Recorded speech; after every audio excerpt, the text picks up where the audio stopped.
Islam began quietly.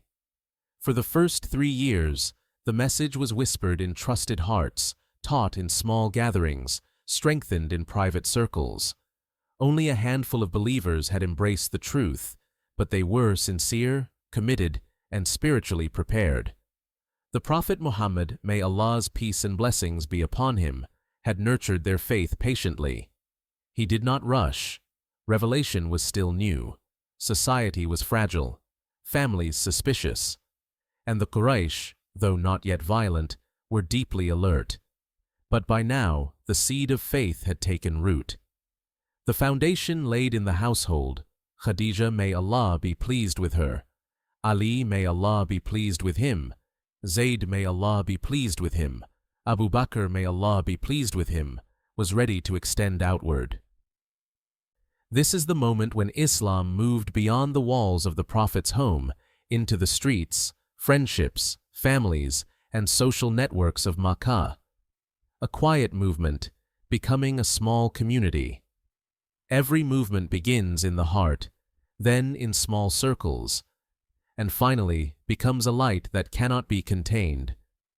If the Prophet, may Allah's peace and blessings be upon him, was the messenger of Allah, then Abu Bakr, may Allah be pleased with him, was the messenger to the people. His role in the early spread of Islam was extraordinary. He was a man of knowledge, soft speech, and deep social respect. The Quraysh trusted him, consulted him, and considered him one of Makkah's finest. When he embraced Islam, he didn't keep it silent. He immediately began inviting people, privately, wisely, with sincerity. Through Abu Bakr, Islam reached Uthman ibn Affan, may Allah be pleased with him, Talha ibn Ubaidullah, may Allah be pleased with him, Sa'd ibn Abi Waqqas, may Allah be pleased with him, Abdul Rahman ibn Auf, may Allah be pleased with him, Zubair ibn al-Awwam, may Allah be pleased with him. These were not ordinary men. They were noble, influential, intelligent, the future leaders of Islam.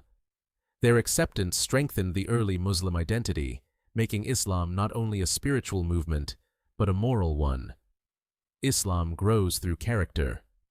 And Abu Bakr, may Allah be pleased with him, showed that one sincere believer can change the destiny of nations.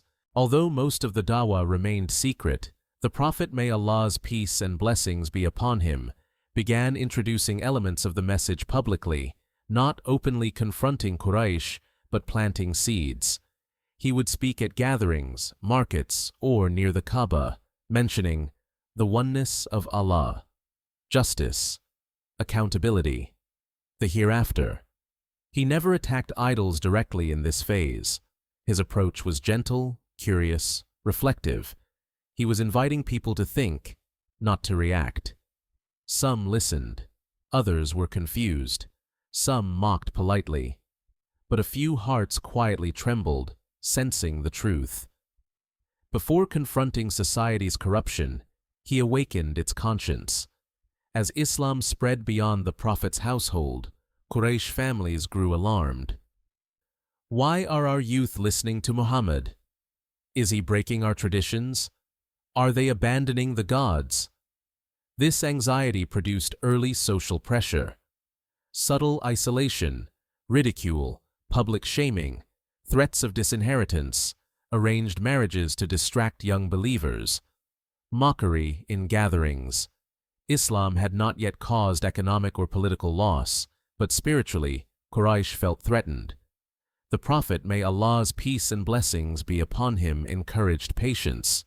He taught them, hold fast to Allah, truth outlasts every trial.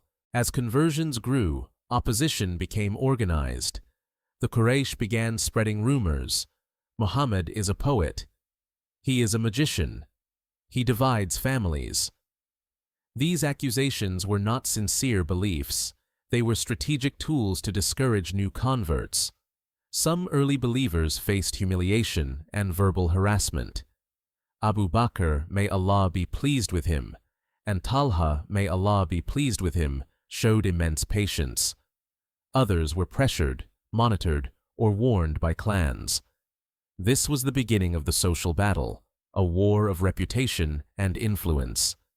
Every truth meets resistance, and early hostility tests the sincerity of believers. One of the most miraculous aspects of early Islam was its universal appeal. It reached the elite through Abu Bakr, may Allah be pleased with him. It reached slaves and the poor through compassion. It reached women through justice and dignity. It reached strangers through its moral force. People who were oppressed by tribal arrogance saw in Islam something revolutionary. Equality, justice, human dignity, a direct connection to Allah. The Qur'an declared, "The most noble of you in the sight of Allah is the most righteous of you." This single verse shattered the tribal hierarchy of Makkah. Truth belongs to everyone, and Islam's earliest appeal was a message of liberation. As the number of believers grew, secrecy became necessary. Opposition was rising. Families were worried. The environment was becoming dangerous. Islam needed a safe sanctuary. And so, Dar al-Arqam was chosen, the house of a young companion, al-Arqam ibn Abi al-Arqam, may Allah be pleased with him, on the side of Safa Hill. Why this house? Because al-Arqam belonged to a clan known for opposing the Prophet Muhammad, may Allah's peace and blessings be upon him, so no one would suspect his home. Inside this small house, the early Muslims gathered in secrecy. The Prophet, may Allah's peace and blessings be upon him, taught Qur'an, hearts were purified, brotherhood was strengthened, strategies for dawah were discussed. Young Muslims found courage, older Muslims found comfort. This house became Islam's first school, first center, first safe house, and first training ground. Here, believers learned how to recite Qur'an in whispers. Here, new converts came trembling and left strengthened. The community was still tiny, but its faith was enormous. Great movements often begin in hidden rooms, with hearts illuminated before societies are changed. During these years, powerful revelations descended to strengthen the believers. Surah al-Mudaththir 74:1-7. A call to rise, warn, purify, and remain patient. Surah al-Muzammil 73:1-10. A command for night prayer, spiritual training for difficult days. And from Surah al-Ankabut 29:69. And those who strive for us, we will surely guide them to our ways. These verses were not abstract teachings. They were medicine for broken hearts, fuel for tired souls, light for those living under pressure. Revelation descended in perfect harmony with the believers' needs, strengthening them exactly when they weakened. The early Muslims formed a bond deeper than tribe, deeper than blood, a bond of shared faith, shared fear, shared hope. In Dar al-Arqam, they experienced mutual support, secret gatherings, night prayers, quiet recitation of Qur'an, encouragement during hardships, mentorship by the Prophet, may Allah's peace and blessings be upon him. This was the world's first Muslim community, fragile, threatened, but spiritually powerful. They were preparing for the next phase, a storm that would shake Makkah.